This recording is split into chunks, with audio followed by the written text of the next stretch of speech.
వి news కి స్వాగతం. మంత్రి అయ్యన్న తనయుడు విజయబాబుతో ఇప్పటికే రాజకీయ ఆర్గేటం మొదలు పెట్టారు. ఇప్పటికే నర్సీపట్నం మున్సిపాలిటీ పరిధిలో అన్ని వార్డులలో కార్యక్రమాలు, ఇంటింటి తెలుగుదేశం కార్యక్రమంలో మీరు ముందు ప్రచారం చేస్తున్నారు. ప్రచారం మీకు ఎలా అనుభవించింది చెప్పండి. ఈరోజు ఇది కొత్త కాదండి. 2008 నుంచి నేను రాజకీయాల్లోకి కొంచెం సర్వీస్ చేయాలని ఒక ఐడియాలజీతో జరుగుతుంది. అయ్యన్న పాత్ర గారు మొట్టమొదటి నుంచి ఒక సపోర్ట్ ఇవ్వడం జరిగింది. అయితే ఇది 2-3 సార్లు ఇంటిని తెలుగుదేశం చేశాను. కానీ ఇది ప్రత్యేకత ఏంటంటే ప్రతి ఒక్క ఇంటికి వెళ్ళి ఒక 2 నిమిషాలైనా వాళ్ళతో మనం ఏంటంటే మెయిన్ ఇంటరాక్షన్ ఉండాలి, వాళ్ళతో మాట్లాడాలనే ఉద్దేశంతో ఈరోజు ఇంటిని తెలుగుదేశం కార్యక్రమం మొదలుపెట్టడం జరిగింది. అయితే ముఖ్యంగా మనకి ఏంటంటే గవర్నమెంట్ ఉంది. గవర్నమెంట్ ఉన్నప్పుడు అయ్యన్న పాత్ర గారు మంత్రి ఉన్నప్పుడు ఇలాంటి సమయంలో ప్రతి ఒక్క ఇంటికి వెళ్ళడం వల్ల వెళ్తే ఒకసారి కూర్చొని వాళ్ళతో మాట్లాడినప్పుడు ఏదైనా పనులు కానీ చేయగలుగుతుంటే నాన్నగారితో కూడా ఇంటరాక్ట్ అయ్యి చేయాలనే ఉద్దేశంతో ఈరోజు ఈ కార్యక్రమం మొదలు పెట్టినప్పుడు మాత్రం కొంచెం నా సందిగ్ధంలో ఏంటంటే క్యాడర్ కానీ ఏదన్నా కానీ అధికారంలోని ఒక 4.5 సంవత్సరాలు ఉన్నాం కదా, భారీ ఎత్తున ఒక ముందుకు తీసుకెళ్ళగలరా లేదా అని ఒక అనుమానంతో అయితే మొదలుపెట్టాను. కానీ నాకు ఆశ్చర్యకరమైన విషయం ఏంటంటే నేను పిల్లలైన వాళ్ళు కూడా ప్రతి ఒక్కరు కూడా ఒక్కొక్క ఇంటి దగ్గర నుంచి, ఒక్కొక్క వీధి దగ్గర నుంచి, ఒక్కొక్క వార్డు దగ్గర నుంచి వచ్చి నేనున్నానని చెప్పి తెలుగుదేశం జెండాను భుజ స్కంధాల మీద వేసుకొని తిరుగుతున్నప్పుడు నా బాధ్యత నాకు అర్థమైంది. ఎంతోమంది చెప్పారు. ఈవెన్ చంద్రబాబు నాయుడు గారు కూడా పాదయాత్ర చేస్తున్నప్పుడు ఆయన పక్కన ఒక 8 రోజులు నడిచే అదృష్టం నాకు దక్కింది. ఆ దక్కినప్పుడు ఆయన ఒకటే అన్నారు, ప్రజలతో ఇంటరాక్ట్ అవునప్పుడు, ప్రజలతో మమేకం అయినప్పుడు మనకి మన వాల్యూ ఏంటో మనకు తెలుస్తుందమ్మా, మన బాధ్యత ఏంటో మనకు తెలుస్తుంది. వాళ్ళు ఇచ్చిన బాధ్యత ఏదో మనం గుర్తు చేసుకునే వాళ్ళం అవుతాము. అందుకే ఎప్పుడైనా గుర్తుపెట్టుకో, ఏ సంక్షోభం వచ్చినా కానీ, ఏ ప్రాబ్లం వచ్చినా కానీ ముందు జనాల్లోకి వెళ్ళిపోతేనే మనం ఏదైనా చేయగలం. ఓ మీడియేటర్ని పెట్టుకోకూడదు, ఎప్పుడు కూడా మధ్యవర్తి అనేది ఉండకూడదు. వ్యాపారం కాదు, ఇది రాజకీయం అన్నప్పుడు జనాలతో మమేకమై ఉండాలని చెప్పి ఆయన చెప్పిన సజెషన్ మీద నేను ఈరోజు ఈ కార్యక్రమాన్ని మొదలుపెట్టి మొట్టమొదటి 7వ వార్డు మొదలుపెట్టినప్పుడు కొంచెం నాకు ఏదో ఇది అనిపించింది. కానీ మధ్యలో వెళ్తున్నప్పుడు ప్రతి ఒక్కరు కూడా వచ్చి ఇంటరాక్ట్ అయ్యారు. వెంటనే ఏం చేశారంటే ఇంకో పద్ధతి మొదలు పెట్టాను. చంద్రబాబు నాయుడు గారు ఈ మధ్యన కాల్ సెంటర్ అని పెట్టారు. ఆ పద్ధతిలోనే నేను ఏం చేశానంటే మా వ్యక్తిని 1-2-3 నా స్టాఫ్ని వెనకాల పెట్టుకొని ఎవరైనా ఇంట్లో ప్రాబ్లం చెప్పినప్పుడు ఆ వ్యక్తి నెంబరు, ఆ ఫ్యామిలీ నెంబరు, ఫోన్ నెంబర్ పెట్టుకొని ఆ ఫోన్ నెంబర్కి మళ్ళీ నెక్స్ట్ రోజు కాల్ చేసే విధంగా చేసి ఆ ప్రాబ్లమ్ని మ్యాక్సిమం సాల్వ్ చేసే విధంగా, నాకు పదవి లేకపోవచ్చు కానీ అయ్యన్న పాత్ర గారి దగ్గరికి వెళ్ళి ఇంటరాక్ట్ అయ్యి ఆ ప్రాబ్లమ్స్ ఏ విధంగా సాల్వ్ చేయాలనే ఉద్దేశంతో నేను ఈ కార్యక్రమాన్ని తలపెట్టడంతో ఒక పాజిటివ్ నోషన్, ప్రతి ఒక్కరికి ఆప్టమిస్టిక్ గా ఒక మంచితనంతో ముందుకెళ్తుంటే నా మీద ఏమైనా అపోహలు ఉన్నా కూడా, కొంతమందికి అపోహలు ఉన్నాయి. అయ్యో ఈ క్లాస్ రూమ్ లో కూర్చుంటారు కదా, అమెరికాలో చదివి వచ్చాడు, వీరు మాస్ గా మనకి అరుగుల మీద కూర్చొని మనతో మాట్లాడగలరా, ఇలాంటి అపోహలన్నీ ఉన్నాయి. ఆ అపోహలన్నీ తొలగిపోయి పటాపంచర్ అయిపోయి మొత్తం అన్ని కూడా పక్కెళ్ళిపోయి నేను ఎప్పుడైతే ప్రతి ఇంటికి వెళ్ళినప్పుడు నాకు వాళ్ళు మనస్ఫూర్తిగా అభినందనతో ఏదో తినడానికి ఇచ్చేవారు, ఏదో తాగడానికి ఇచ్చేవారు. ఇచ్చి మాట్లాడుతున్నప్పుడు అమ్మ నీకు ఏమైనా సమస్య ఉందంటే గట్టిగా అడిగేవారు కూడా కాదు, అనేవారు లక్షపోతుకు మనవడు అయ్యా, నువ్వు అయ్యన్న పోతుకు కొడుకు అయ్యా, ఆ కుటుంబం బాధ్యత నీ భుజస్కంధం మీద ఉంది, జాగ్రత్తగా నడుపు అని చెప్పి నా తల్లి నా నాన్నమ్మలు ఏ విధంగా అయితే మాట్లాడేవారో అలాగే మాట్లాడారు. కొన్ని దగ్గర నాకు కన్నింట నీరు కూడా వచ్చింది. ఒక ఇంట్లోకి వెళ్ళినప్పుడు ఒక ముస్లామ చాలా బూజుపట్టిపోయిన ఇల్లు, కొడుకులు లేరు చూసుకోవడానికి. ఆమె ఒకటే అంది, నా పెద్ద కొడుకు చంద్రబాబు నాయుడు డబ్బులు ఇస్తున్నాడు బాబు, పెన్షన్ డబ్బులు, చాలా జాగ్రత్తగా 3 కోట్ల అన్నం తింటున్నానని. ఇలాంటి అనుభవాలన్నీ కూడా చూశాను. కట్టిక పేదరికం చూశాను. వాళ్ళ ఇంట్లోకి వెళ్ళినప్పుడు కొంతమందికి అయితే ఇంట్లో గంజి కూడా లేదు సరిగ్గా, అలాంటి పేదరికం చూశాను. నా సాయశక్తులు నేను ఎంతైతే సపోర్ట్ చేయాలో. అమెరికాలో చదువుకున్నారు కదా, అమెరికాలో చదువుకున్నప్పుడు అక్కడ పరిస్థితులు ఇక్కడ పరిస్థితులు ఎలా వేరే చేసుకోగలుగుతుంది? ఇప్పుడు అదే అండి, అమెరికాలో మనం చదువుకున్నా కానీ అమెరికా వెళ్ళిన వాడు వాళ్ళందరూ పాష్ అయిపోతారు, వాడు ఏదో ఇంగ్లీష్లో మాట్లాడి వాడి స్టైల్ పెరిగిపోద్ది, అలాంటిదంతా తప్పండి. అమెరికాలో వెళ్ళడం వల్ల మనకు కష్టం ఏంటో తెలుస్తుంది. ఎందుకంటే మనం సొంతంగా మనం వంట చేసుకొని బతకాలి, మనం సొంతంగా మన బట్టలు ఉతుక్కోవాలి, మన ఇల్లు మనం తుడుచుకోవాలి. అక్కడ ఎవరు ఉండరు ఇలాగా అందరూ వచ్చి మనం చేయడానికి. దానివల్ల ఏంటంటే ఇంకా బాధ్యత పెరుగుతుంది. మనం బయట దేశాలు వెళ్ళడం వల్ల ఏదో స్టైల్ పెరుగుతుందని కొంత స్టైల్ పడుతుంటారు, అదేం లేదు. మన బాధ్యత పెరుగుతుంది. ఆ బాధ్యతనే నాకు గుర్తు చేసింది ఈరోజు. ఇంకా నాకు అమెరికాలో వెళ్ళడం వల్ల ఒక పరిపూర్ణత వచ్చింది. ఈరోజు నేను వచ్చినప్పుడు ప్రతి మనిషికి డిగ్నిటీ ఆఫ్ లేబర్ మెయిన్ అది నేను నేర్చుకున్నాను అమెరికాలో. ఏంటంటే ఒక సర్వీస్ చేసినోడు అయినా కానీ, ఒక రోడ్డు మీద ఒకడు డెబ్రీ క్లీన్ చేసినోడు కానీ, ప్రతి ఒక్కరిని కూడా సార్ సార్ అని సంబోధించి ప్రతి ఒక్కరిని కూడా వాల్యూ ఇస్తారు. ఆ డిగ్నిటీ ఆఫ్ లేబర్ అని. ఆ డిగ్నిటీ ఆఫ్ లేబర్నే నేను గుర్తుపెట్టుకున్నాను. దానివల్ల నాకు ఈరోజు ఇక్కడ ఏమైందంటే కులాలకు అతీతంగా, మతాలకు అతీతంగా అందరినీ సమానంగా చూడాలి. ఇప్పుడు ఒకళ్ళు ఇంటికి వెళ్ళినప్పుడు ఆ కష్టం ఏంటో తెలుసుకున్నాను, వాడు కులం ఏంటో తెలుసుకోకూడదు. అది ఆ కులం ఏంటో తెలుసుకుంటే దానికంటే దౌర్భాగ్యం రాజకీయం ఇంకోటి ఉంది. ఎవరన్నా పక్కన చెప్పినా కానీ ఇప్పుడు బాధల్లో ఉన్నప్పుడు కులం ఏంటో మనకి, అక్కడ బాధల్లో ఉన్నాడు, బాధల్లో ఉన్నప్పుడు బాధ విన్నప్పుడు ఆ బాధ తెలుసుకుంటే, ఆ ఎంపథైజ్ చేసుకుంటే వాడిని మనం ఎలా కాపాడాలనే ఉద్దేశంతో నేను ఇంటికి తెలుగుదేశం చేశాను. చాలా సంతోషంగా ఉంది. మీరు హాస్పిటల్ ఇప్పటికే ఒక ట్రీ, మా సోలార్ ట్రీ ఏర్పాటు చేశారు. ఓవరాల్ గా నర్సీపట్నం ఫ్లడ్ లైట్స్ కూడా అదే ఉంది. ఇంకా కొంత ఏరియాలో లేదు, ఇంకా చీకటమయంగా ఉంది. దాన్ని ఎలా సోలార్ తో ఏర్పాటు చేస్తారా? ఇప్పుడు అదే అండి నేను ఏమంటున్నానంటే, ఇప్పుడు హాస్పిటల్లో ఇన్నోవేటివ్ గా ఒక సోలార్ ట్రీని ఏర్పాటు చేస్తాం. అంటే ఆ ట్రీ వల్ల హాట్ వాటర్ ప్రొవైడ్ చేస్తే ప్రెగ్నెంట్ ఉమెన్ కి కొంచెం ఉపయోగపడుతుందని ఉద్దేశంతో పెట్టడం జరిగింది. ఆ విధంగానే రెన్యూబుల్ ఎనర్జీ, గ్రీన్ ఎనర్జీ అంటే ఏ మాత్రం కూడా ఎన్విరాన్మెంట్ కి ఎఫెక్ట్ అవ్వకుండా, అంటే థర్మల్ పవర్ ప్లాంట్ పెట్టామనుకోండి ఎఫెక్ట్ అవుతుంది, అలా ఎఫెక్ట్ అవ్వకుండా నర్సీపట్నాన్ని గ్రీన్ నర్సీపట్నం కింద, ఒక బ్రాండ్ నర్సీపట్నం కింద ఎలా తయారు చేయాలి. క్రైమ్ రేట్ తక్కువ ఉండి, ఎన్విరాన్మెంట్ బాగుండి, ప్రతి వాటికి పార్కులు ఉండి, అండర్ గ్రౌండ్ డ్రైనేజ్ సిస్టమ్ ఉండి, రేపు రాను రోజుల్లో మన జిల్లా హెడ్ క్వార్టర్స్ రావడం తథ్యం. ఇవన్నీ కానీ జరుగుతుంది. అప్పుడు ఇంకా నర్సీపట్నం ఏ లెవెల్కి వెళ్తుంది అదో ఆలోచించాలి. ఎక్కడైతే కాలేజీలు లేవు, ఎక్కడైతే హాస్పిటల్ లేవు, ఎక్కడైతే ప్రాణం మధ్యలోనే వదిలేసేవారు, ఆ ప్రాంతం నుంచి జిల్లా హెడ్ క్వార్టర్స్ తీసుకెళ్లే ప్రాంతం దాకా తీసుకొచ్చి మనం మాట్లాడుకుంటున్నామంటే అది ఒక వ్యక్తి కష్టం, అది అయ్యకపోతే కష్టం. హాస్పిటల్ అయితే మానసిక పుత్రిక కింద తీసుకోవాలి. అందుకని హాస్పిటల్లో ఏమన్నా కానీ చిన్నది జరిగినా కూడా ఆయన బాధేస్తుంది. దాని మీదే ఎప్పుడు కూడా మనస్తాపం చెందుతుంటారు. ఏదన్నా చిన్నది జరిగినా కానీ వెంటనే సొంత ఇల్లా వెంటనే పరిగెడుతుంటారు. అందుకే ఎవరిని కేర్ చేయకుండా హాస్పిటల్ని ఎంతో డెవలప్ చేసి ఎంతో నీట్నెస్ ఉండాలని గుర్తించుకో ముందరికి చేశారు. ఈరోజు 150 పడకలు కూడా వచ్చేసింది. ఈ నర్సీపట్నం కిడ్నీ డయాలసిస్ సెంటర్ తీసుకొచ్చారు. ఇన్ని కార్యక్రమాలు ఒక ఊర్లో చేయడం అనేది ఈరోజు మున్సిపాలిటీ ఉంటుంది కాబట్టి ఏదైనా మాట్లాడుతున్నాం. పంచాయతీరాజ్ పరిధిలో ఒక ఓపెన్ ఇండోర్ స్టేడియం, మున్సిపాలిటీ పరిధిలో ఇప్పటికీ జనాలు ఇంటి పన్నులు బాగా భారం పెరిగింది అని గత పార్టీలో చేసిన తప్ప టీడీపీ పార్టీలో చేసిన తప్ప అంటారా? నేను అదే అంటానండి. ఇప్పుడు నేను క్లారిటీ చెప్పినప్పుడు మనం చూసే విధానం పట్టింది ప్రతి ఒక్కడికి తెలుసు. కాంగ్రెస్ పార్టీలో అప్పుడున్న ఎమ్మెల్యే గారు, ముఖ్యమంత్రి కిరణ్ కుమార్ రెడ్డి గారు బస్సులో వచ్చారు. మన ఊరికి గుర్తుందో లేదో జనాలకు మళ్ళీ గుర్తు చేద్దాం, ఎంత చాలా మంది మర్చిపోతున్నారు. వచ్చినప్పుడు డెవలప్మెంట్ అంటే ఏంటి, ఇప్పుడు ఒక ఇన్సిడెంట్ చెప్పాను. నాకు ఒక ఇన్స్టెన్స్, చిన్నది ఎగ్జాంపుల్. నందమూరి తారక రామారావు గారు అయ్యన్ పాత్ర గారిని ఏమడిగారంటే నీకు ఏం కావాలి అని అడిగారు. అడిగినప్పుడు ఆయన ఏమన్నాడండి, నాకు డిగ్రీ కాలేజ్ కావాలి సార్ అన్నాడు. అంతేగాని ఇంకోటి ఏదో మాట్లాడలేదు. ఈరోజు ముఖ్యమంత్రి అడుగుతాడు, మనం అడిగితేనే కదా ఏదైనా డెవలప్మెంట్ వస్తుంది. మున్సిపాలిటీ డెవలప్మెంట్ అనుకున్నారు, మున్సిపాలిటీ అనేది డెవలప్మెంట్ అనుకున్నారు. మున్సిపాలిటీ అయితే వాళ్ళ నిధులు వచ్చేస్తాయి అనుకున్నారు. ఆ స్థానిక ఎమ్మెల్యేకి అవగాహన లేదంటారా? నేను ఎమ్మెల్యేకి అవగాహన లేదని అనట్లేదండి. చాలా మంది జనాలు వచ్చి ఒక ఫీడ్బ్యాక్ ఇస్తారు కార్యకర్తలు.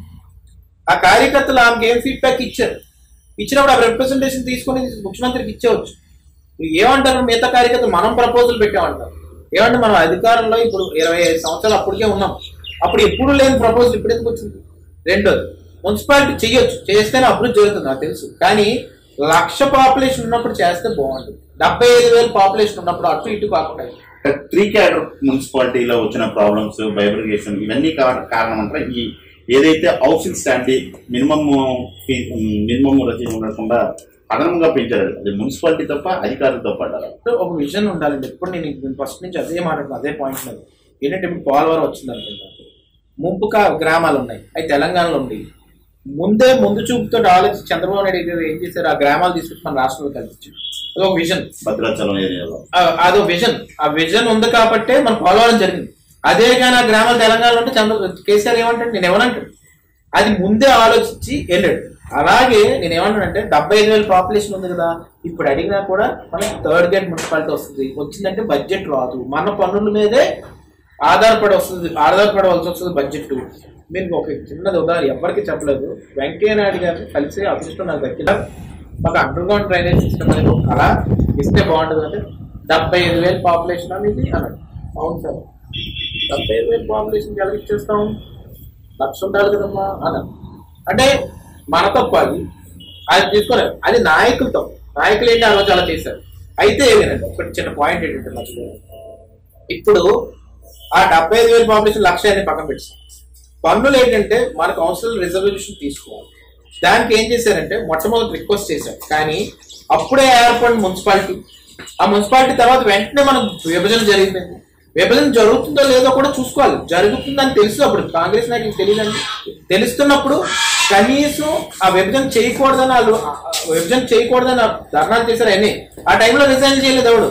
కరెక్ట్ గా ఎలక్షన్ ముందు చూసుకుని రిజైన్ చేశారు. కానీ మున్సిపాలిటీని అంత త్వరగా చేయవలసిన అవసరం లేదు. పంచాయతీలు ఉండేది, ఇప్పుడు చోడవరం ఉంది, ఎందుకు పంచాయతీలు వచ్చారంటే ఆ ఎమ్మెల్యే వెళ్ళిపోయి పక్క పార్టీ అప్పటికి అపోజిషన్ పార్టీ అయినా వెళ్ళి ముఖ్యమంత్రి కాలు పట్టుకొని ఉంచుకున్నాడు. ఈ రోజు అలాగే నేను చెప్తుంది ఏంటంటే మనకి చేసుకుంటుంటే బాగుంది. అందుకనే ఫస్ట్ మీటింగ్ లో పన్నులు పెరిగాయి. మళ్ళీ సెకండ్ మీటింగ్ ఏం చేశారంటే నాన్నగారు మనం కొంచెం పన్నులు తగ్గించుకునే విధంగా చేయాలని చేశారు. అయితే నేను ఒకటే కోరుతుంది ఏంటంటే మళ్ళీ ప్రభుత్వం వచ్చే టైంకి నాన్నగారు దృష్టికి కూడా ఈ ప్రాబ్లం ఉంది కాబట్టి ఎట్టి పరిస్థితుల్లోనే పన్నులు మ్యాక్సిమం తగ్గించి ఈ మున్సిపాలిటీని ఇంకా మనం అభివృద్ధి చేసే విధంగా. ఈ రోజు శారదానగర్ రోడ్డు ఉంది, అది మున్సిపాలిటీ డబ్బులతో కట్టలేదండి, R&B డబ్బులు. అంటే తెలుగు ఉంటే ఏదైనా చేయొచ్చు. కొన్ని రోడ్లు అయితే మున్సిపాలిటీలు పంచాయతీరాజ్ డబ్బులతో కట్టాలి. అంటే ఒక దమ్ముండి విజన్ ఉంటే ఏ డబ్బులనైనా డైవర్ట్ చేసి మన ప్రాంతాన్ని అభివృద్ధి చేసుకునే విధంగా విజన్తో ముందుకెళ్ళాలి. ఈ రోజు 5 సంవత్సరాలు మనం ఇచ్చిన ఒక అధికారం వల్ల కాంగ్రెస్ పార్టీకి ఆ రోజుల్లో ఈ రోజు మళ్ళీ మున్సిపాలిటీని దాపరిచ్చి మనకి ఈ రోజు అభివృద్ధి లేకుండా జరిగిపోతుంది. కానీ ఇప్పటికీ కూడా ప్రతి వాటికి వెళ్తే నేను ప్యాంప్లెట్ వేస్తున్నాను, 8 కోట్ల రూపాయలు 7 కోట్ల రూపాయలు సంక్షేమాన్ని అభివృద్ధిని అన్ని కలిపి చేస్తున్నాం. ఇది అయ్యన్న పాత్రకి తప్ప ఇంకెవరి వల్ల సాధ్యం కాదు, అది జరగదు. గత ఎన్నికల్లో స్వల్ప మెజార్టీతో విజయం సాధించారు. అప్పుడు వైసీపీ టీడీపీ మధ్య బలమైన పోటీ ఉంది. ఇప్పుడు వైసీపీ టీడీపీ జనసేన కాంగ్రెస్ ఇంకొక మరో 2 పార్టీలు కూడా బరిలో ఉండే అవకాశం. ఎలా మీరు ఈ అభివృద్ధి మంత్రం చేయంగా చేసుకున్నారా, ఎలా గట్టెక్కుతారని మీరు అనుకుంటారు? ఇప్పుడు లాస్ట్ టైం ఏం జరిగిందంటే పుల్లి రాజకీయాలు చేయడం ఒక కాదు. అప్పటికి విభజన జరిగిన తర్వాత కూడా కాంగ్రెస్ పార్టీ నుంచి ఒకరు ఇక్కడ పోటీ చేయడం జరిగింది. పోటీ చేసినా కానీ కొంతమంది కాంగ్రెస్ సింపథైజర్స్ ఉంటారు, ఒక 5,000 మందో 6,000 మందో సింపథైజర్స్ ఉంటారు. ఆ వ్యక్తి ఎవరైతే ఉన్నాడో నామినేషన్ విత్డ్రా చేసుకున్నాడు. లాస్ట్ మధ్యలో కొంత విత్డ్రా చేసుకుని పారిపోయాడు కూడా. విత్డ్రా చేసుకున్నాడు, దొంగచాటును వచ్చి విత్డ్రా చేసుకున్నాడు. విత్డ్రా చేసుకోవడానికి కారణం ఏంటో నేను చెప్పాల్సిన లేదు, మొత్తం జనాలందరికీ తెలుసు. ఇలాంటి చెత్త రాజకీయాలు నాకు రావు, మా నాన్నకు రావు, లేదా మా ఫ్యామిలీలో ఎవరికి రావు. అలాంటి రాజకీయాలు మేము చేయలేదు. మేము ఓన్లీ జనాల మధ్యలోకి వెళ్ళిన తర్వాత అది ఒక చిన్న ఎఫెక్ట్ తగిలింది. రెండోది ఏంటంటే అధికారంలో సుదీర్ఘంగా అధికారంలో లేవు 9 సంవత్సరాల వరకు. మధ్యలో 5 సంవత్సరాలు ఎమ్మెల్యే ఉన్నా కానీ మనం మాక్సిమం మనం ఏంటి నోటు మాటతో కానీ మనం ఉన్న ఇన్ఫ్లుయెన్స్తో కానీ క్రెడిబిలిటీతో కానీ కొన్ని పనులు చేసుకుంటూ వచ్చాం. కానీ ఈసారి అలా కాదు. ఈసారి ఏంటి మేము పని చేసాం, గట్టిగా మాట్లాడుతున్నాం, మైక్ పెట్టి మాట్లాడుతున్నాం. నేను ఇంకా 2 నెలలు ఉంది ఎలక్షన్ 2 నెలలు ఉన్నా కూడా జనాల్లోకి వెళ్ళి మేము అభివృద్ధి చేసామంటే ఎప్పుడు మాట్లాడట్లేదు. వాళ్ళు మొత్తం అపోజిషన్ కూడా సైలెంట్గా ఉంది, మీరు చూడొచ్చు. వాళ్ళందరూ ఏంటి ఏం చేయాలో అర్థం కాని పరిస్థితిలో ఈ రోజు ఎవరు నాయకత్వం సరిగ్గా లేక, ప్లాట్ఫామ్ సరిగ్గా లేక నర్సీపట్నంలో ఎక్కడ తిరగట్లేదు. ఏదో కొన్ని వాటిలు తిరిగినా కానీ మేము రేపు అధికారంలోకి వచ్చి చేస్తామమ్మా, నవరత్నాలమ్మా ఇవి చెప్తున్నారు. కానీ అసలు నువ్వు 5 సంవత్సరాలు ధర్నాలు చేయొచ్చు, కానీ ఏ అపోజిషన్ అంటే ఏంటంటే బాధ్యతగా ఉన్న ఒక సీట్ అని దానికి ఏంటంటే ఇక్కడ తప్పు ఉంటే తప్పు జరిగిందని ప్రతిపక్ష నాయకుడిగా కూర్చుని చేసే అవసరం కూడా ఉంది. ఆ పాత్ర పోషించలేదు. పోషించడం ఏంటంటే అసెంబ్లీకే రాలేదు. ఇది చరిత్రలో లేదు. ఇలాంటి దారుణాలు ఎందుకు చూడవలసి వస్తుందో ముందు మనకు తెలియట్లేదు. ఇప్పుడు ఏంటంటే అసెంబ్లీకి ఎందుకు రాలేదంటే రీజన్ ఏంటి? మొహాలు చూడలేకపోతున్నాయా? దీన్ని మరి ఎందుకు పంపించారు? నువ్వు మైక్ పట్టుకొని మాట్లాడు. రాజకీయ నాయకుల లక్షణం ఏంటంటే ఈరోజు మైక్ పట్టుకొని మాట్లాడి మీరు చేసింది చెప్పి తప్పు చేసిందని చెప్తే బయటోడికి ఒక మెసేజ్ వెళ్తుంది.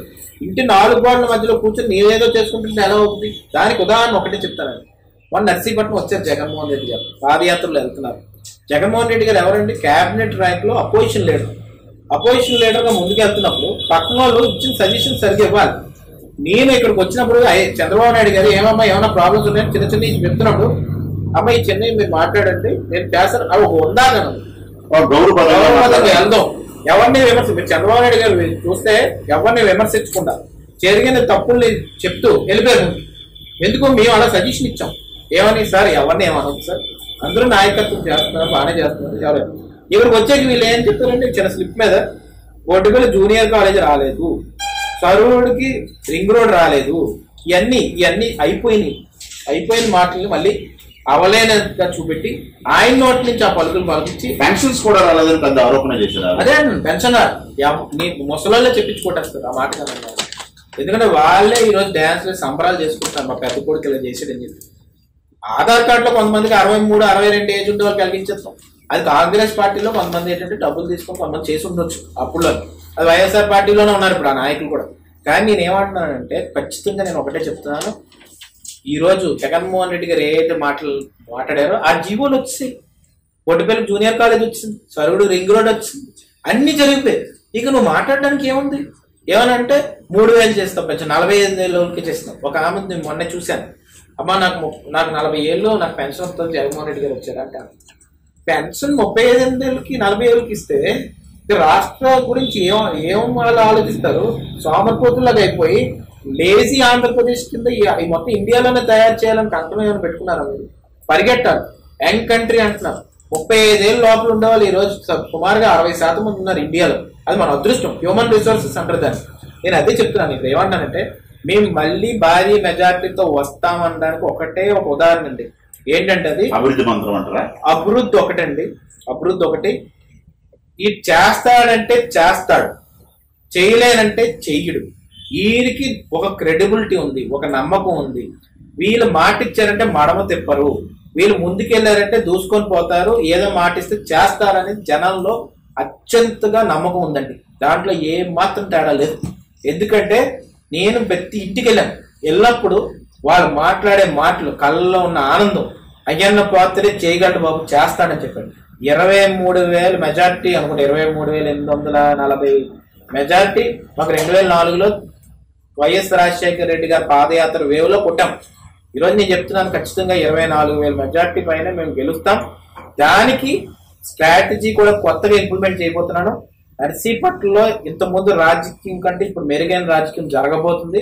అది ఏంటంటే టెక్నాలజీని ఉపయోగించి, క్యాడర్ని టెక్నాలజీతో ఇంటిగ్రేట్ చేసి, ప్రతి బూత్ కన్వీనర్కి ఒక స్మార్ట్ ఫోన్ ఇచ్చి, వాళ్ళ చేత వాటర్ సర్వేలు చేయించి, ఈరోజు ఛానల్స్ కానీ అన్ని సర్వేలు చేస్తారు. ఆ సర్వేలు ఎలా చేస్తారంటే ఒక్క నియోజకవర్గంలో 2,000 శాంపిల్సే తీసుకుంటారు. 1,500 నుంచి 2,000 అయ్యి ఎలా తీసుకుంటారు తెలుసండి? ఓ టీ షాప్కి వెళ్ళి కూర్చుంటారు, ఓ బార్బర్ షాప్కి వెళ్ళి ఏదో 10 మందిని 20 మందిని తెలుసుకుంటారు. నేను ఈరోజు 1,90,000కి సుమారుగా 1,90,000 శాంపిల్స్ తీసుకొని ఇంకా ఎడ్యుకేషన్ క్వాలిఫికేషన్, ఫైనాన్షియల్ స్టేటస్ అన్ని కూడా తెలుసుకున్నాం. ఈ రోజు ఏ స్థితిలో ఉన్నామంటే మేము ప్రతి ఒక్క గ్రామంలో ఎవరు ఏంటి, ఏ ఫ్యామిలీ ఏంటి, ఎన్ని నోట్లు పడితే అన్ని కూడా స్ట్రాటజీ నేను ఆల్రెడీ టెక్నాలజీ పరంగా సర్వర్ లో లోడ్ చేసి పెట్టాం. ఆ స్ట్రాటజీని ఉపయోగిస్తాం. ఈసారి మెజారిటీ మెరుగైన జరుగుతుంది. ఎక్కడ మెజారిటీ కూడా తక్కువ వచ్చినా తేడా ఎక్కడ జరిగిందో కూడా మేము తెలుసుకోగలం. రేపు మెజారిటీని ఈ రోజే అనాలిసిస్ చేసే కెపాసిటీ ఈ రోజు తెలుగుదేశం పార్టీకి అంత ప్లాట్ఫామ్ ఉంది. ప్రతి వీధిలోని ప్రతి బూత్ లోని 100 మంది కార్యకర్తలతో ఈ రోజు ప్లాట్ఫామ్ చేస్తున్నాం. ఈ రోజు అందుకే నేను కాన్ఫిడెంట్ గా ఉన్నా. 24,000 మెజార్టీ పైన మేము వస్తాం. ఖచ్చితంగా భారీ విజయం సాధిస్తాం. ఎంపీని కూడా ఇదే మెజార్టీతో గెలిపిస్తాం. ఎంపీ పప్పల చలపతిరావు గారు ఆ రోజు నర్సీపట్నం మెజార్టీతో గెలిచాడు. మళ్ళీ ఈసారి ఎంపీ కూడా ఇదే మెజార్టీతో. మీరు ఎమ్మెల్యేగా ఎంపీగా పోటీ చేస్తారు. ఇప్పుడే ఊహాగానాలు చురుకుగా వైరల్ అవుతున్న విషయం, అది మీరు ఎక్కడి నుంచి ఎమ్మెల్యేగా బరిలో ఉంటారా, ఎంపీగా బరిలో ఉంటారా? చాలా ఆనందకరమైన విషయం ఏంటంటే, నాకు చాలా చిన్న వయసు. నా చిన్న వయసులోనే చంద్రబాబు నాయుడు గారు రాష్ట్ర యువత ప్రెసిడెంట్ ఇస్తానంటే నేను తీసుకోలేదు, నాకు అనుభవం లేదు సార్, తీసుకోలేదు. జిల్లా ప్రెసిడెంట్ ఇస్తానన్నా తీసుకోలేదు, నాకు అనుభవం లేదు సార్. ఈరోజు నాకు ఆశ్చర్యం ఏంటంటే, నాకు సంబంధం లేదు అన్నా కూడా మాడుగులోనేమో మా ఎమ్మెల్యే మీరే అట కదా, నర్సీపట్నంలో తిరుగుతున్నాం ఎలా ఎస్టాబ్లిష్ ఇప్పుడు ఏంటంటే అదే చెప్తాను, అయ్యన్న పాత్రకు ఉన్న అభిమానం అలాంటిది. ఆ పాకిరాపేటలోని INUSN పెట్టి చేస్తున్నారు, మాడుగుల్లో INUSN పెట్టి చేస్తున్నారు, అనకాపల్లిలో చేస్తున్నారు. ఇన్ని ప్రాంతాల్లో ఒక ప్రాంతంలో ఉండి చేసేటంటే ఎంత ఓరా ఉండి ఉంటుంది, ఎంత అభిమానం ఉండి ఉంటుంది. అదే నాకు సంతోషం. నేను ఎక్కడ పోటీ చేస్తాను లేదా నాకు సంబంధం లేదు. కానీ మాడుగుల్లో నా ఎమ్మెల్యే మీరే అంటున్నారు, నర్సీపట్నం వస్తే మీరు ఎక్కడ పోటీ చేస్తారు, ఇక్కడ ఏం చేస్తారా అని అడుగుతున్నారు. మళ్ళీ అనకాపల్లి వెళ్తే అనకాపల్లి MP మీరు అంటారు. నాకు ఎంత చిన్న వయసులో ఆ విధమైన పదవుల్లో నన్ను ఊహించుకుంటున్నారంటే చాలా సంతోషంగా ఉంది, ఆనందంగా ఉంది. ఎందుకంటే అంత అభిమానం చూపెడుతున్నారు, అంత ఎక్కువ ఎక్స్పెక్టేషన్ నా మీద పెట్టుకున్నారా అని నాకు ఇంకా బాధ్యత పెరుగుతుంది. ఇప్పుడు మీరు అమెరికాలో చదువుకున్నారు కాబట్టి మంచి విజన్ ఉన్న నాయకుడైనా ఇప్పటికే పేరు ఉంది కాబట్టి మీరు ఎక్కడి నుంచి సూటిగా సమాధానం చెప్పండి. ఎక్కడ బరిలో ఇప్పటికే మీకు దాదాపు టికెట్ కన్ఫర్మ్ అయిందని ఊహాగానాలు ఉన్నాయి. ఆ ఊహాగానాలు నిజమా అబద్ధం అనేది ఇప్పటికైతే నేను చెప్తున్నాను. ఇప్పటికైతే నాకు టికెట్ ఏం కన్ఫర్మ్ అవ్వలేదు. నేను లాస్ట్ ఎలక్షన్స్కి అయితే నేను అనకాపల్లి MP అడగడం నిజమే. మేము వెళ్ళి అడిగిన తర్వాత చంద్రబాబు నాయుడు గారు ఒకటే అన్నారు, నేను ముఖ్యమంత్రి రావడానికి కొన్ని కారణాలు ఉన్నాయమ్మా, దానికి మేము కొన్ని క్యాస్ట్ ఈక్వేషన్స్ కానీ, కమ్యూనిటీ ఈక్వేషన్స్ కానీ, జనాల ఈక్వేషన్స్ బట్టి మనం వెళ్ళవలసింది. ఇప్పుడే పవన్ కళ్యాణ్ గారు కూడా వెళ్ళడం జరిగింది కాబట్టి అప్పుడులోని కొంచెం కాపు సామాజిక వర్గానికి మనకు ఉత్తరాంధ్రలో సీట్ లేదు కాబట్టి అనకాపల్లికి ఇద్దాం అనుకుంటున్నాం అమ్మా, ఏమో అనుకోకు, ఏదైనా ఎమ్మెల్యే ఇంకోటి ఎక్కడైనా అడిగితే ఏమొచ్చు సార్, మీరు ముఖ్యమంత్రి అవ్వాలి, నాన్నగారు మంత్రి అవ్వాలి, మళ్ళీ రాష్ట్రం ముందుకెళ్ళాలి మీ అనుభవంతో అని చెప్పి నేను వెనకొచ్చాను. ఎందుకంటే చాలా వయసు ఉందని చెప్పి, age is on my side. ఈసారి కూడా నేను ఒకటే కోరాను, ఏంటంటే మేము లాయల్టీకి ముఖ్యం ఖర్చు పెట్టేస్తాం. మేము పార్టీకి లాయల్గా ఉన్నాం, మీకు లాయల్గా ఉన్నాం. మీరు మమ్మల్ని ఆదేశించండి, ఇక్కడ ఎమ్మెల్యే పోటీకి అక్కడ చేస్తాం. ఇక్కడ వాళ్ళు చెప్పిన మాటకైతే నేను వ్యతిరేకం. నా మనసులో నేను లాస్ట్ టైం అయితే మాత్రం అనకాపల్లి MP అవుదాం అని అనుకున్నాను. దానికి నేను రిక్వెస్ట్ చేశాను. ఈసారి అయితే ఖచ్చితంగా చెప్తున్నాను, నేను ఏమీ అడగలేదు, ఆయన్ని ఏమి అడగలేదు. నేను ఏంటంటే ఈరోజు నర్సీపట్నంలో నాన్న చేసిన అభివృద్ధిని జనాల్లో తీసుకెళ్లాలని కంకణం కట్టుకొని ముందుకెళ్తున్నాను. దానికి వాళ్ళు ఇప్పుడు సపోజ్ చంద్రబాబు నాయుడు గారే నువ్వు అనకాపల్లి MPకి వెళ్ళు అంటే నేను వెళ్తాను, లేకపోతే ఇంకో దగ్గరికి వెళ్ళాలంటే వెళ్తాను. కానీ ఆయన చెప్పిన ఆదేశం ప్రకారంగా ముందాలి. లేదు ఖాళీ కూర్చు ఇంట్లో అంటే కూర్చోవచ్చు. ఇప్పుడు వారసులను పరిచయం చేసే ప్రత్యేక తెలుగుదేశం పార్టీలో ముమ్మరంగా కావాలి. అలాగే నేను సీనియర్ మంత్రి 35 ఏళ్ళు అనుకున్న పనియుడిగా మీరు ఎందుకు పోటీ చేశారు? ఈరోజు ఒకటే అండి, ఇప్పుడు ఏంటంటే ఫస్ట్ జనరేషన్ నందమూరి తారక రామారావు గారు ఒక ప్లాట్ఫామ్ వేశారు. సెకండ్ మిడిల్ జనరేషన్కి మళ్ళీ చంద్రబాబు నాయుడు గారు ఒక ప్లాట్ఫామ్ వేశారు 96. మళ్ళీ ఇప్పుడు ఏంటంటే నారా లోకేష్ గారు వచ్చారు, ఒక విజన్తో ముందుకెళ్తున్నారు. ఇప్పుడు ఏంటంటే యూత్ మేనిఫెస్టోని తయారు చేయడం. ఇప్పటికి వచ్చి అన్ప్రెసిడెంటెడ్ ఏంటంటే ఇప్పటికి వచ్చి ఈ చరిత్రలో ఏ రాజకీయ పార్టీ కూడా యూత్ మేనిఫెస్టో రిలీజ్ అయిపోతుంది. ఇప్పుడు యూత్ మేనిఫెస్టోని రిలీజ్ చేయబోతున్నారు. యూత్ మేనిఫెస్టోతో పాటు యూత్ మినిస్టర్ని కూడా ఎదగాలని చెప్పేసి ఆలోచనలో వెళ్తున్నారు. అందుకే నేను ఏమనుకుంటున్నారంటే ఈసారి యూత్ మాత్రం కూడా రావాలి, ఒక ప్లాట్ఫామ్ అయ్యాలి, ఒక పునాది వేస్తే మళ్ళీ ఇంకో 35 సంవత్సరాలు తెలుగుదేశం పార్టీ ముందుకెళ్తుందని ఉంది. దాని మీదే ఇప్పుడు ఒక అనాలిసిస్ చేస్తున్నారండి.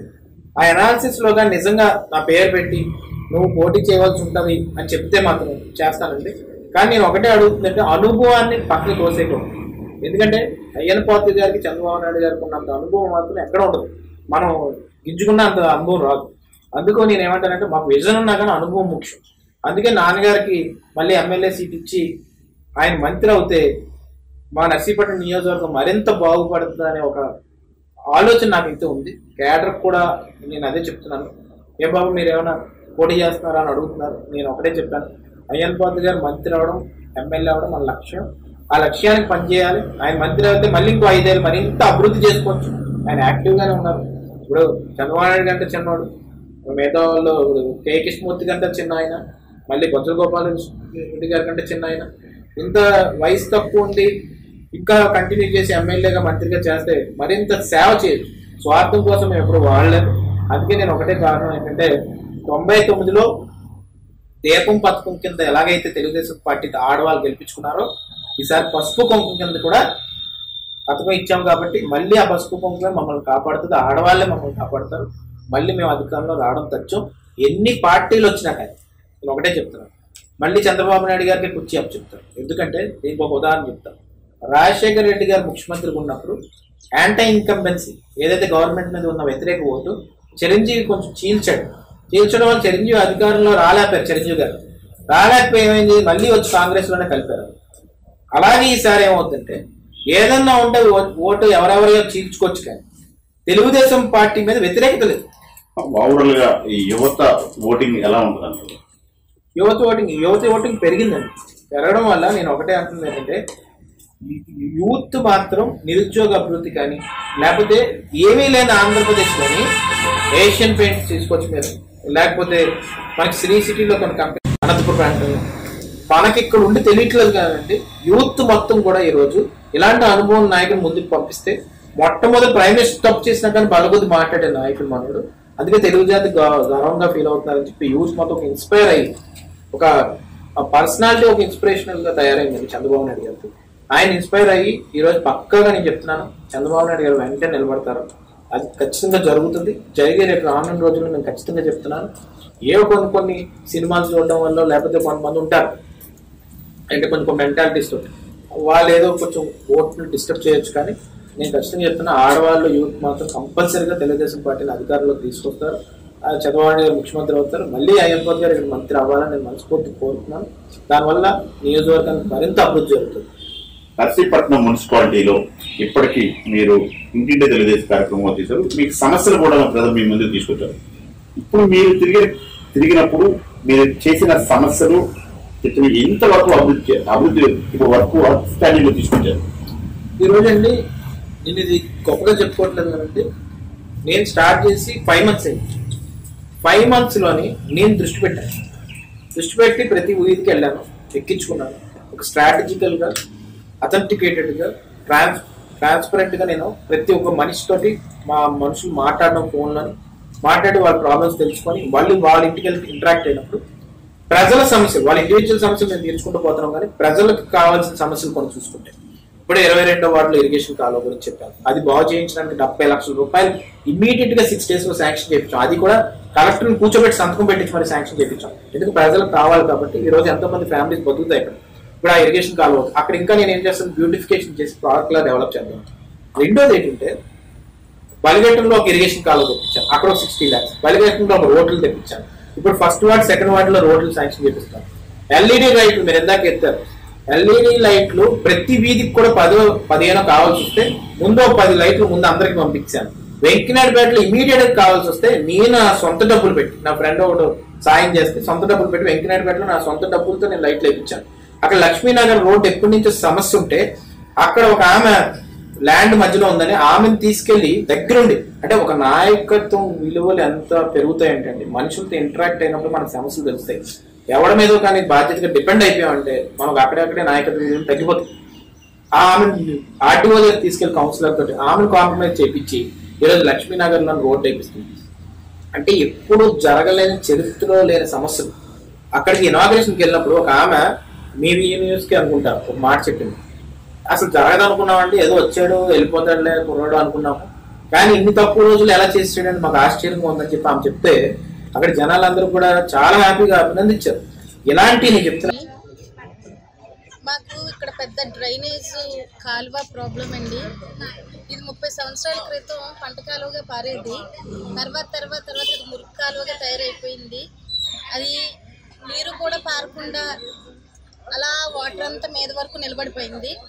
పిల్లలు కూడా అందులో పడిపోయి చాలా ప్రమాదాలు జరిగేవి. అయితే మా వీధిలోకి వచ్చేటువంటి పెద్దలందరికీ ఎన్నోసార్లు మేము చెప్పుకున్నాము ఇది బాగు చేయాలి అని ఎన్నో కంప్లైంట్స్ కూడా చేసుకున్నాము. కానీ ఎవరు పెద్దలు చేయించలేకపోయారు. అయితే ఇంటింటా తెలుగుదేశం కార్యక్రమానికి విజయబాబు గారు వచ్చారు. అప్పుడు మేమందరం మాత్రం ఇంకా ఆయన వదిలిపెట్టలేదు. మేము ఇక్కడ ఉండలేకపోతున్నాము, చాలా ఇబ్బందిగా ఉంది అని ఆయన కంప్లైంట్ చేసుకున్నాము. ఆయన ఖచ్చితంగా ఈసారి నేను ఇదే మొదటిసారి వచ్చానమ్మా, ఈసారి వచ్చేటప్పటికి మీకు ఇది గ్రాంట్స్ శాంక్షన్ చేశాక మీ వార్డులోకి వస్తానని మాకు మాట ఇచ్చారు. అదేవిధంగా ఎలక్షన్స్ ముందే అంత త్వరగా చేస్తారని మేము అనుకోలేదు. మేము ఆశలే వదిలేసుకున్నాము. ఇంకా అందరిలాగే ఈయన కూడా చెప్పేసి వెళ్ళిపోతారని అనుకున్నాము. కానీ ఇంత త్వరగా మాకు గ్రాంట్ 40 లక్షలు గ్రాంట్ చేసి మాకు ఇది చేస్తున్నందుకు ఎంతో సంతోషంగా ఉంది. ఎవరి దగ్గరికి వెళ్ళి అడుక్కోకూడదు. మనం ఈ నర్సీపట్నం నియోజకవర్గంలో కొన్ని ఫ్యాక్టరీలు తెప్పించాలి. ఇంకొక విజనరీతో నేను ఆలోచించాను. ఏంటంటే అది నేను అదే లోకేష్ గారికి చెప్దాం అనుకుంటున్నాను. కొంతమంది పేదరికంతో నేను ఒక అమ్మాయి వచ్చింది ఇంజనీరింగ్ కాలేజ్ జాయిన్ అయ్యింది. ఒక 2 సంవత్సరాలు చదివింది. వాళ్ళ అమ్మ దగ్గరికి వెళ్ళింది. 2 సంవత్సరాల అమ్మాయికి 95%. ఇంజనీరింగ్ లో పర్సెంటేజ్ నేను చెప్తున్నాను, రాసుకోండి. 75-80% రావడం గగనం. అలాంటిది 95% దగ్గరకు వచ్చిందంటే చిన్న దృష్టి కాదు, చాలా ఇంటెలెక్చువల్ ఉంటుంది అమ్మాయి. అయితే నాకు ఎంత సంతోషం వేసిందంటే అమ్మాయి బాగా చదివిందని ఆనందపడ్డా. తర్వాత వాళ్ళ అమ్మకి డబ్బులు లేక చాలా బాగా. నేను ఏమన్నానంటే లోకేష్ గారికి, ఈ విధంగా ఉండే వాళ్ళకి అందరికి కూడా యాగ్రిగేట్ టార్గెట్ 80% అనేది ఎవరైతే ఉన్నారో ఫ్రీ ఎడ్యుకేషన్ ఇచ్చేసామంటారు, వాళ్ళకి సపోర్ట్ చేయి. రోడ్డు మీద ఎవడో దెబ్బ మీద పడుకున్న వాడికి వెళ్ళిపోయి మనం వెళ్ళి డబ్బులు ఇచ్చి కంట 80% ఉండే వాళ్ళకి ఎందుకు ఇస్తే వాళ్ళు ఎక్కడికో వెళ్ళిపోతారు. వాళ్ళు హ్యూమన్ రిసోర్సెస్ ఎలా తయారవుతారంటే, నేను చెప్తున్నాను రాసుకోండి, రేపు ఉదయం ఆంధ్రప్రదేశ్ కాదు ప్రతి ఊరిని ఒకటి నిలబడతారు. నేను దానికి ఎగ్జాంపుల్ చెప్తాను. మా వీధిలో ఒక కుర్రాడు ఉన్నాడు, వాడు 10th క్లాస్ లో నా దగ్గరకు వచ్చాడు. ఇది జనాలకు చూపెట్టవలసిన అవసరం ఉందండి, నేను చెప్తాను. మన నర్సీపట్లో కూడా ఎంత తెలివైన వాళ్ళు ఉన్నారంటే, వస్తే వాళ్ళు నాకు ఇంటలెక్చువాలిటీ కనబడింది. నేను ఒకటే అన్నాను, అరే నేను బాగా చదువుతాను విన్నాను, 10th క్లాస్ ఒక 95% తెచ్చుకో, ఏదో చేద్దామని. 95% తెచ్చుకొని వచ్చాడు నా దగ్గర. తర్వాత నేనేం చేశాను, అనే నాకు ఇంటర్మీడియట్ ఇక్కడే చదువుకుంటానని, దూర ప్రాంతాలకు ఏమైనా మరి ఇక్కడ చదివితే బాగుంటుందా ఏంట్రా అని. లేదని ఇక్కడ చదువు నేను అన్నాను, ఇంటర్మీడియట్ 92% తెచ్చుకో, 90 తెచ్చుకో చాలా. వాడు 93 తెచ్చుకున్నాడు. నా దగ్గరకు వచ్చాడు. ఇంటర్మీడియట్ 2 years అయింది కదా, మరి ఇంజనీరింగ్ నువ్వే చేయాలని ఏదో నా దగ్గర డబ్బులు లేవు. నేను తీసుకొచ్చాను. ఇంజనీరింగ్ 4 ఏళ్ళు ఫీజు కట్టి వాడికి ఏం టార్గెట్ పెట్టాను తెలుసా నీకు? ఇన్ఫోసిస్ కానీ, డెలాయిట్ కానీ, విప్రోలో కానీ నువ్వు జాబ్ తెచ్చుకోవాలి, దానికి 80% ఉండాలి నీకు. మరి తెచ్చుకోగలం. చాలా పెద్ద టార్గెట్. నర్సీపట్లో చదివిన వాడికి వాడి కమ్యూనికేషన్ స్కిల్స్ బాగుండాలని వెంటనే వెళ్ళాడు. నేను చెప్తున్నాను, నమ్మరికి ఎవరు కూడా. కాకినాడ ఇంజనీరింగ్ చదివాడు. ఇన్ఫోసిస్ కాల్ లెటర్ తో నా దగ్గరకు వచ్చింది. నా ప్రోత్సాహం అండి 20% అండి. నేను డబ్బులు ఇచ్చున్నాను, సపోర్ట్ చేశాను అంతే. వాడు లెటర్ తీసుకుంటే నేను ఆ రోజు ఆశ్చర్యపోయి, నాకు ఆ రోజు ఎంత ఆనందం వేస్తుందంటే, వైఫ్ తో కానీ అమ్మతో కానీ నాకు అందరికీ చెప్పాను ఏంటంటే, డబ్బులు మనం తగలేడతాం ఏదో చేద్దాం, కానీ ఎంత మంచి పనికి ఉపయోగపడిందంటే వాడు ఇన్ఫోసిస్ కాల్ లెటర్ తెచ్చినప్పుడు నాకు చాలా మంచిది. అదొకటండి. రెండోది, జంగాల్పల్లి కుర్రాడు నా దగ్గర చేస్తున్నారు. అబ్బాయి నేను నమ్మరు, ఒక రోజు నాతోటి వచ్చి బయట కూర్చొని ఉన్నాడు. నేను వెళ్ళి అడిగాను. ఈ ఎగ్జాంపుల్స్ ఎందుకు చెప్తానంటే మనం చూపెట్టాలండి, ఇదంతా మన ప్రాంతంలో పుట్టిన వాళ్ళకి ఇన్స్పిరేషన్. వచ్చి అనే 76% ఉంది అన్నయ్య, నాకు ఎఫెక్ట్ చేయాలి. నేను దేని గురించి మాట్లాడట్లేదు అన్నయ్య, నేను ఒకటి కనిపెట్టాను, ఒకటి చూస్తావా ఒక 5 నిమిషాలు అంటే, కనిపెట్టావా అన్న. ఒక గ్రామంలో పుట్టి ఇక్కడే చదువుకొని ఏం కనిపెట్టాడు అని ఒక ఆసక్తి ఉంది. ఇక్కడి నుంచి స్విచ్ చేస్తే నేను మోటార్ అయిపోయేలాగే అంటే నేనన్నా దీనివల్ల ఏం యూజెస్ ఉంటాయి అని. ఒకటి పవర్ స్టేజ్, 2 స్నేక్ బైట్స్. 12 గంటలు బయలుదేరుకుని వెళ్తాడు, స్నేక్ బైట్ కూడా చచ్చిపోతాడు. మన ఊర్లో ఏమవుతుంది, స్నేక్ మెడిసిన్ లేదు సరిగ్గా, ప్రాబ్లం చచ్చిపోతాడు. దానికి టెక్నాలజీని కనిపెట్టాను. నాకు ఆశ్చర్యం వేసింది. వాడిని తీసుకెళ్లి మామూలు సోలార్ ప్లాంట్ లో పెట్టాను నా కార్పొరేట్ కంపెనీలో పెడితే వాడు ఏ స్థితికి వెళ్ళిపోయాడంటే 8 మెగావాట్ సోలార్ ప్లాంట్ ని ఇంప్లిమెంట్ చేసే కెపాసిటీకి వెళ్ళిపోయి. అంటే ఊర్లో ఎంత శక్తి ఉంది యువకుల్లో అనేది ఇదే ఎగ్జాంపుల్. మొన్న ఒక ఆమె ఉందండి, అంటే అవేర్నెస్ కూడా తీసుకురావాలి. మీరు ఇప్పటికే అన్నపూర్ణ అక్షయ పాత్ర మీద కొన్ని కార్యక్రమాలు ఇచ్చారు. ఏ ఇన్సిడెంట్ జరిగిన బాధితులకి ఆర్థిక సాధన, ఇదే ఎడ్యుకేషన్ దాన్ని దృష్టిలో పెట్టుకొని ఏమైనా ఫ్యూచర్ లో చేసే ఆలోచన ఉందా? నాకు ఒకటే ఉందండి ఆలోచన, నేను ఒకటే చెప్తున్నాను. ఎన్టీ రామారావు గారు కానీ, నాన్నగారు కానీ, నాకు చంద్రబాబు నాయుడు గారు కానీ ఇన్స్పిరేషన్. ఎందుకంటే చంద్రబాబు నాయుడు గారు పార్టీని పెట్టుకొని వెళ్ళిపోవచ్చండి. ఏముంది, అపోజిషన్ పార్టీ ఉంది, పెద్ద పార్టీ ఆఫీస్ లేదు, సభ్యత్వాలు ఉంది, ఒక స్ట్రక్చర్ ఉంటుంది, ఏముంది.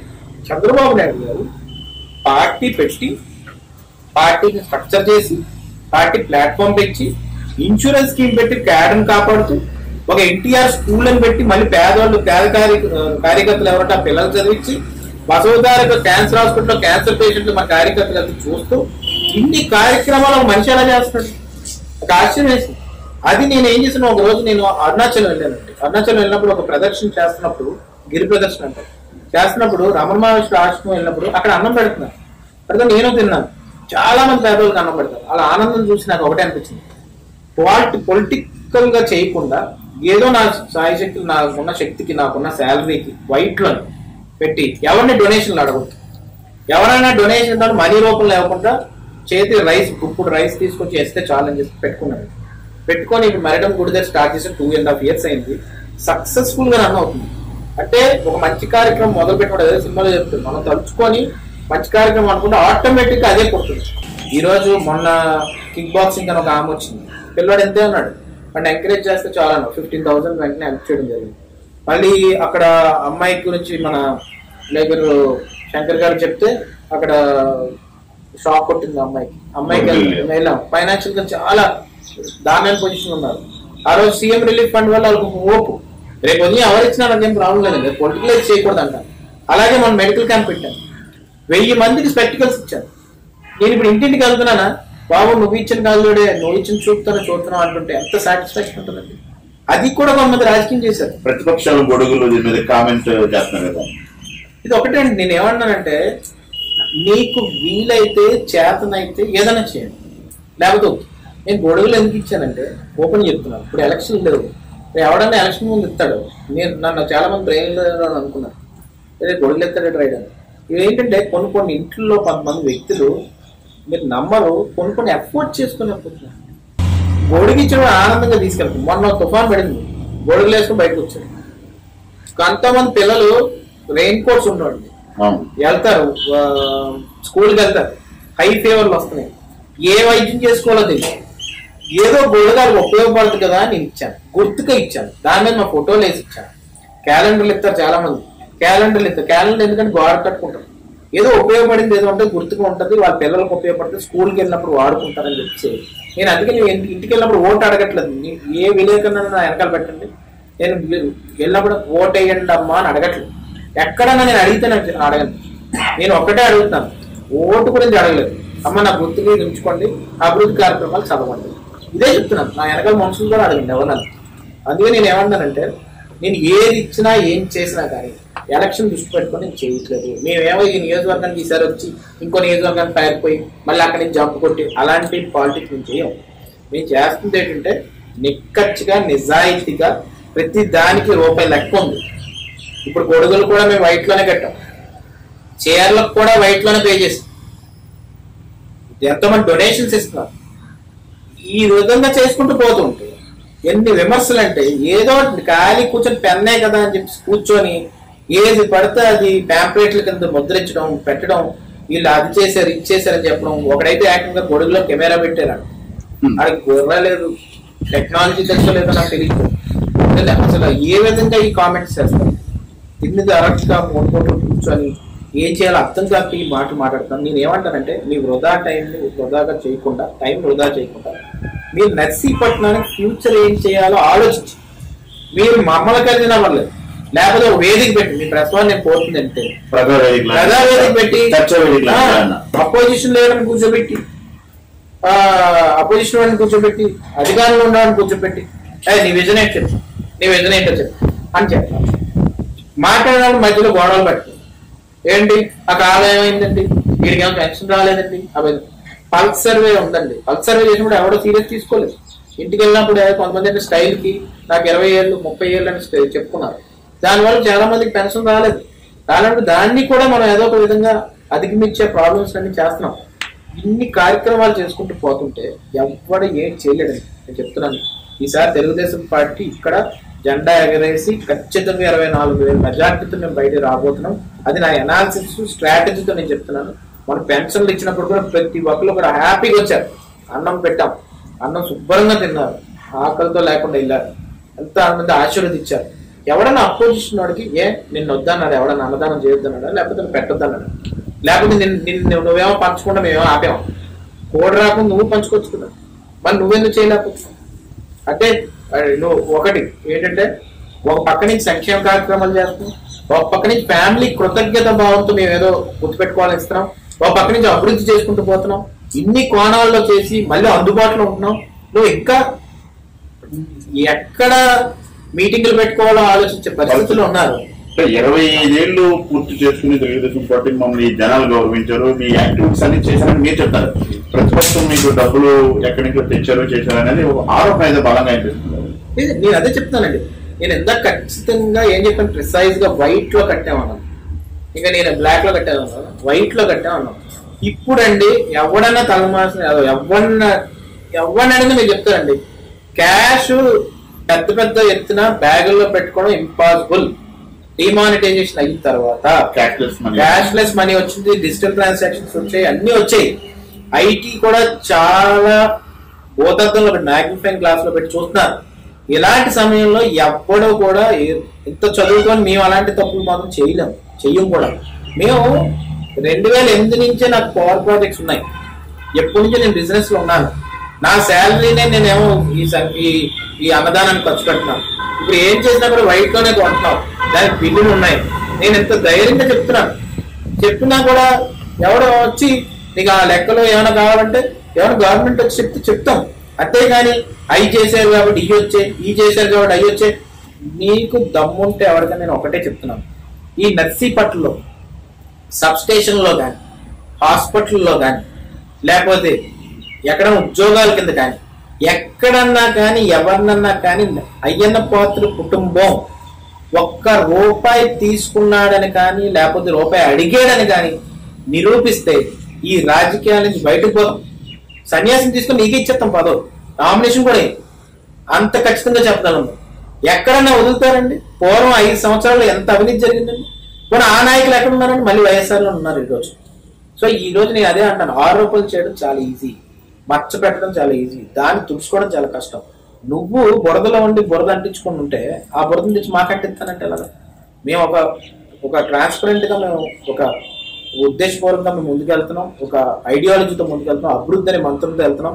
ఎంతమంది విమర్శించినా కానీ ఆ విమర్శకి అర్థం ఏంటంటే అభివృద్ధి చేసుకుంటూనే వెళ్తాం. అభివృద్ధితోనే మేము ఎవరినన్నా కొడతాం. అపోజిషన్ వాడి మీద గెలాలన్నా కూడా అభివృద్ధినే మెయిన్ టార్గెట్ పెట్టుకొని అదే టార్గెట్ గా పెట్టుకొని ముందుకెళ్తాం తప్ప ఇంకో దానికి లొంగే ప్రసక్తి లేదు.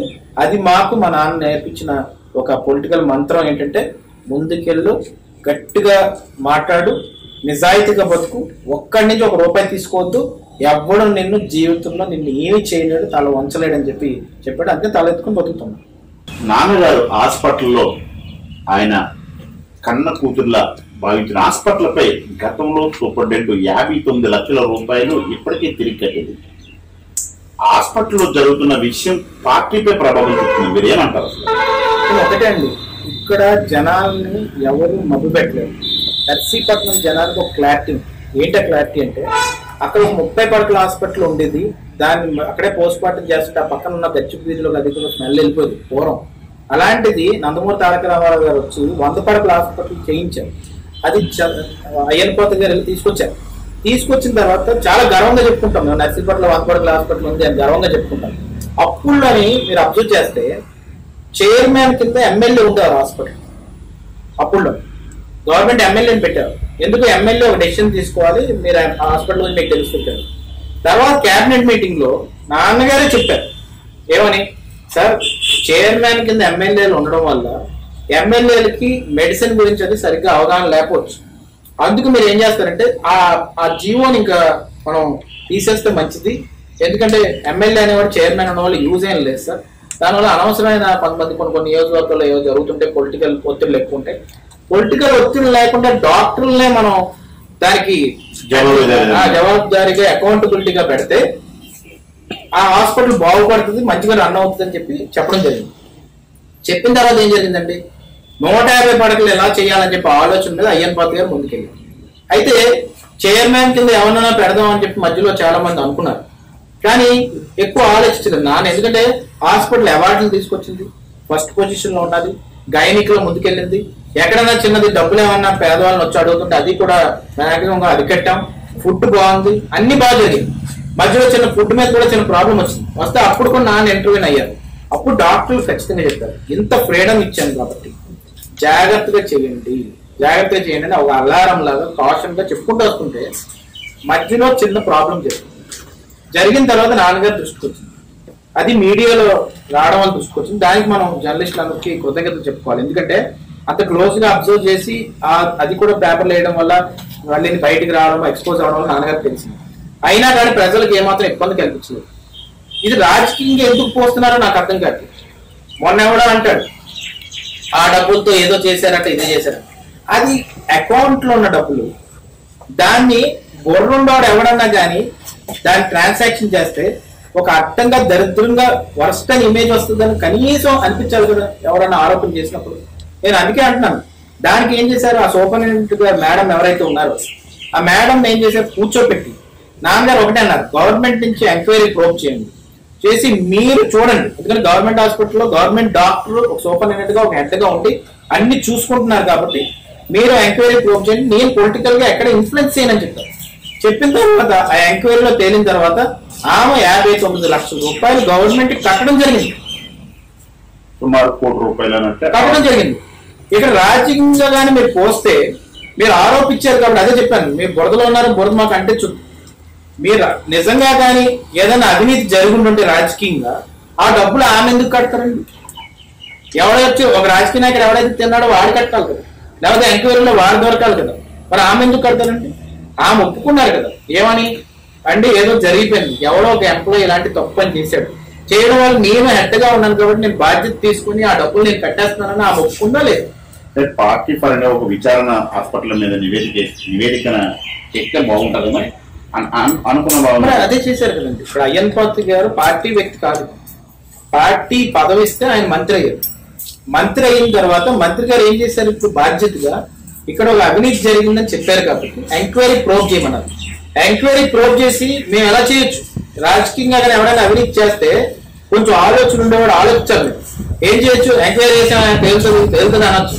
కానీ విత్ ఇన్ 1 month సూపరింటెండెంట్ గారిని ఒకటే చెప్పాం, ఏదైతే తేడా జరిగిందో ఆ ప్రతి రూపాయి కూడా మీరు కట్టవలసి ఉంటదమ్మా అని చెప్తే ఆ నాయక్ గారు ఉన్నారు, ఆయన డిడి నాయక్ గారు ప్రస్తుత సూపరింటెండెంట్ గారు, ఆయన అందరూ కలిసి ఇమీడియట్ గా దొరగారిని కూడా సూపరింటెండెంట్ గా పెట్టేసి ఈమెని వెళ్ళి చెప్తే వెంటనే ఆమె ఏం చేసింది, ఒక రెడ్బుల్ కుటుంబం నుంచి వచ్చారు కాబట్టి చాలా మంది ఏమనొచ్చు అంటే డాక్టర్లు చెప్తాను నిజంగా అంటే మేము చేయలేదండి మేము ఎందుకు కట్టాలండి అనొచ్చు. కానీ ఆమె ఏమందంటే నేను ఒక సూపరింటెండెంట్ గా ఉన్నప్పుడు తప్పు జరిగింది కాబట్టి నేను 59 లక్షల రూపాయలు మేము వచ్చి కట్టేస్తానండి, పెద్దది కూడా నేను చేస్తానని చెప్పి వచ్చి ఆమె కట్టేయడం జరిగింది. అది టీడీపీ పార్టీకి ఉన్న చిత్తశుద్ధి. ఎవరన్నా ఇంకో పార్టీ వాడైతే ఏం చేస్తాడంటే ఎంక్వైరీ జరుగుతుందని చెప్పి సాగదీసేసి అది ఎలక్షన్ తర్వాత మళ్ళీ మర్చిపోయేలా చేస్తారు. కానీ అలా కాదు, జరిగిన అవినీతికి ప్రతి రూపాయిని కూడా అక్కడ పనిచేసిన ఒక సూపరింటెండెంట్ చేత మళ్ళీ గవర్నమెంట్ కట్టించి వెంటనే సూపరింటెండెంట్ అక్కడ దొరగారిని పెట్టారు. ఎక్కడ హాస్పిటల్ ఒక బ్యాడ్ నేమ్ రాకుండా హాస్పిటల్ ఈ రోజుకి కూడా జిల్లాలో మొదటి పొజిషన్ ఉంది ఇలా చేశారు. డయాలసిస్ కూడా మీరు వెళ్ళొచ్చు, ఎవరన్నా లేకుంటే వెళ్ళొచ్చు, అపాయింట్మెంట్ పరంగానే డయాలసిస్ చేస్తున్నారు. ఎవరైనా డయాలసిస్ మా ఇంటికి వచ్చాడు ఒకటి వచ్చి సార్ కొంచెం ఫోన్ చేసి రికమెండేషన్ దానికి కూడా ఏంటి మాకు 2వ చేయించండి 3వ చెప్పి అందుకే మేము ఏం చెప్పామంటే హాస్పిటల్లో పద్ధతికి వెళ్తుందమ్మా, హాస్పిటల్ ఏం చేయాలి. 2 పూర్వం ఏదో ఇంకో గవర్నమెంట్ ఉన్నప్పుడు హాస్పిటల్ ఏమైనా ఉద్యోగాలు కావాలంటే కొంతమంది కొన్ని అవినీతి పనులు చేశారు. కానీ ఈరోజు చెప్తున్నా, ఈ 5 ఏళ్ళు ఎవడైతే జాయిన్ అయ్యాడు ఎవరి దగ్గరికి వెళ్ళి మీకు ₹1 పొలిటికల్ గా ఎవరైనా అడిగారని చెప్పండి, ఎవడ కూడా ₹1 తీసుకోకుండా అక్కడ కొంతమంది జాబ్లు వేయించారు. ఈరోజు సూపరింటెండెంట్ గారు కన్నా ఎవరన్నా అది కూడా నిరూపించలేదు, ఎందుకంటే ఒక తప్పు జరగలేదు. ఈ రోజు ఎంత దారుణం ఏంటంటే, ఎంత దౌర్భాగ్యం ఏంటంటే ఆ డబ్బును కూడా తీసుకొచ్చి రాజకీయంగా ముడిపెట్టారంటే ఎంతకంటే దారుణం అయిపోవట్లేదు. నాన్నగారు సూటిగా మాట్లాడతారని కొంచెం ఇబ్బందికరంగా ఉందని అంటారు, ఏమంటారు? ఒకటే నేను కొన్ని చరిత్ర నుంచి కూడా మీరు చూడాలి. అయ్యన్నపాత్రుని ఒక నాయకుడిగా నిలబెట్టిందంటే ఆ కొంత బద్దలు కొట్టి మాట్లాడే తత్వమే తను నిలబెట్టింది. స్ట్రైట్ ఫార్వర్డ్, పార్టీలో ఉన్నా పార్టీలో లేకపోయినా ఆయన సూటిగా మాట్లాడుతున్నారు. ఈ రోజు ఒక వీడియో సర్క్యులేట్ అవుతుంది, నేను యూట్యూబ్ లో చూశాను. చంద్రబాబు నాయుడు గారు ముందే మీరు ఎప్పుడు వస్తారో తెలియదు, ఎప్పుడు పోతారో తెలియదు, పార్టీ నుంచి అలా ఎవరికి ఈరోజు అవంతి వెళ్తారు అంటే ఫ్యూచర్ ని విజన్ కూడా అనాలిసిస్ చేసి ముందే పల్లగుద్ది చెప్తాడు ఆయన. ఎన్టీ రామారావు గారు ఒక ఇన్సిడెంట్ చెప్పాలి, ఆయన నాకు చెప్పారు, ఇది ఎంత ఇన్స్పిరేషన్ గా ఫీల్ అయ్యానంటే నేను ప్రస్థానం అని అయ్యన్పాత్రి గారు బుక్ రిలీజ్ చేయడం జరిగింది, దాంట్లో కూడా రాయిపించాను. ఎన్టీ రామారావు గారి దగ్గరికి వెళ్ళి 26 ఏళ్ళు వయసు అప్పుడు ఎన్టీ రామారావు గారు నాన్నని తిట్టారు ఒక విషయంలో. ఏమని తిట్టారంటే, నాకు చెప్పకుండా ఇంజనీరింగ్ కాలేజ్ ఎందుకే శాంక్షన్ చేసావు ముస్లింలకి అని అంటే నాన్న ఒకటే అన్నాడు, నాకు మంత్రి ఇచ్చింది మీరు జీవో అని సంతకం పెట్టడానికి ఒక నిర్ణయం తీసుకోవడానికి, ఒక నిర్ణయం తీసుకునే హక్కు కూడా నాకు లేనప్పుడు నాకు మంత్రి పదవి ఎందుకని చెప్పి వైట్ పేపర్ మీద సంతకం పెట్టి రిజైన్ చేసి ముఖ్యమంత్రిని ఎదిరించాడు. అది ఎన్టీ రామారావు గారు లాంటి వ్యక్తిని ఈ వయసు ఎంత ఆయన వయసు ఎంత.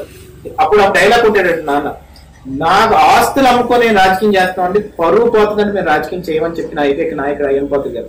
అలాంటి వ్యక్తి మనం ఇన్స్పిరేషన్ గా తీసుకోవాలి. అదే ఈరోజు తప్పు చేయలేని వాడిని నువ్వు తప్పు చేసావని ఎవడన్నా వేలెత్తి చూపెడితే వాడికి కాలిపోతుంది. ఎందుకంటే మేము నిజాయితీగా బతికాం.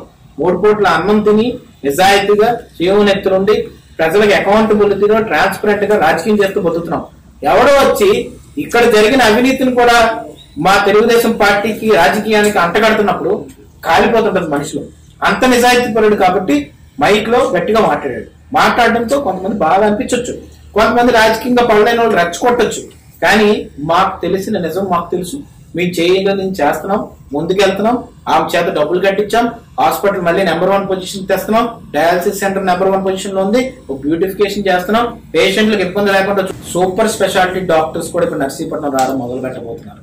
ఇది ఎప్పుడు జరగదు, ఫ్యూచర్ లో ఎవడు ఊహించుండడు. సూపర్ స్పెషాలిటీ డాక్టర్స్ కూడా ఇప్పుడు అపాయింట్మెంట్ ఇవ్వబోతున్నారు. అపాయింట్మెంట్ ఇచ్చి ఎలక్షన్ ముందే వాళ్ళకి కూడా ప్రొవిజన్ కల్పించి నర్సీపట్నం ఈ రోజు సూపర్ స్పెషాలిటీ హాస్పిటల్ కింద తయారవబోతుందంటే మనం గర్వంగా చెప్పుకోవచ్చు. మన నాయకుడు అయ్యన్ పాత్ర ఇంత డెవలప్ చేసాడని. రేపు ఉదయం మళ్ళీ చెప్తున్నాను నేను, ఈ హాస్పిటల్ ఇక్కడితో వదలం. 150 పడకల్ని మరింత పెంచి మరింత చేసి నర్సీపట్నం హాస్పిటల్ వైపు అందరూ కన్నెత్తి చూసే విధంగా చేస్తున్నాను. అపోజిషన్ చేయలేని పని కూడా అధికార పార్టీలో మేమే చేసుకుంటాం. అంటే అంత దారుణమైన పరిస్థితుల్లో అపోజిషన్ ఉంది. ఇవన్నీ ఆలోచించి మళ్ళీ కూడా మనం ఏంటంటే భారీ మెజార్టీతో మనం గెలబోతున్నాం. దాంట్లో డౌట్ అయితే లేదు. అయ్యన్ పాత్ర గారు ఎమ్మెల్యే అవుతారు, మంత్రి అవుతారు, చంద్రబాబు నాయుడు గారు ముఖ్యమంత్రి అవుతారు. వి న్యూస్ తో సీనియర్ మంత్రి తనయుడు విజయబాబుతో ముఖాముఖి